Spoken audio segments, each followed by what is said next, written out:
you, Mr. Chairman. Gentleman from Florida, Mr. Putnam. Thank you, Mr. Chairman, and I want to thank Chairman Bernanke for his leadership, for all the criticisms about transparency in the Fed, many of which I share. You have always been a very plain-spoken representative of the Fed, certainly much more clear and candid than your predecessor, who made the oracle at Delphi seem downright verbose.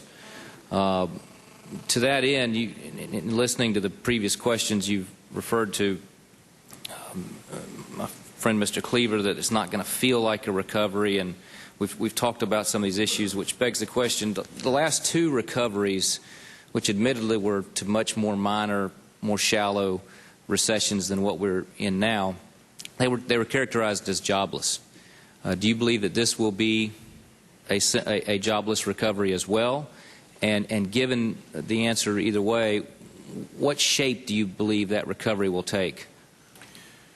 We expect a gradual recovery. I don't know what letter that corresponds to, which will be picking up steam over time, perhaps well above the potential rate of growth by 2011.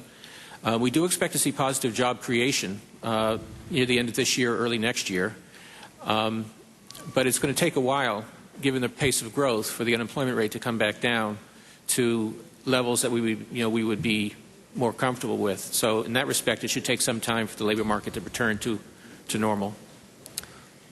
In your op-ed in today's Journal and in your testimony, you spend a great deal of time talking about the preparations that the Fed is making in terms of the exit strategy. What metric or metrics are most compelling that allow you to read a recovery?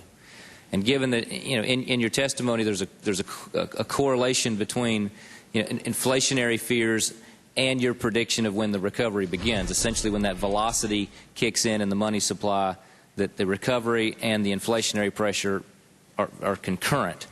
So what metrics do you evaluate that allow you to get ahead of that curve when the knock on the Fed has always been that they're too late reading the trends? It's a very difficult problem, and even though we have these unusual circumstances, it's really the same problem we always face, which you just pointed out, is picking the right moment to begin to tighten and picking the appropriate pace of tightening.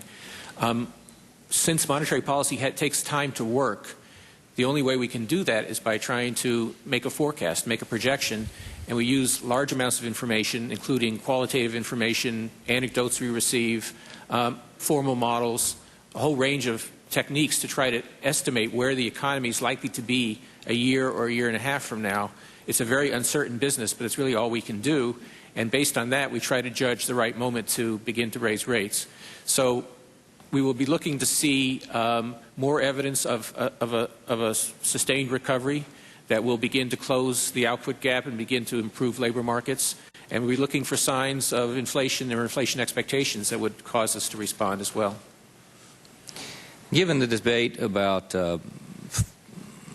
overhauling regulatory reform structures and the role that you've played in that, as well as others,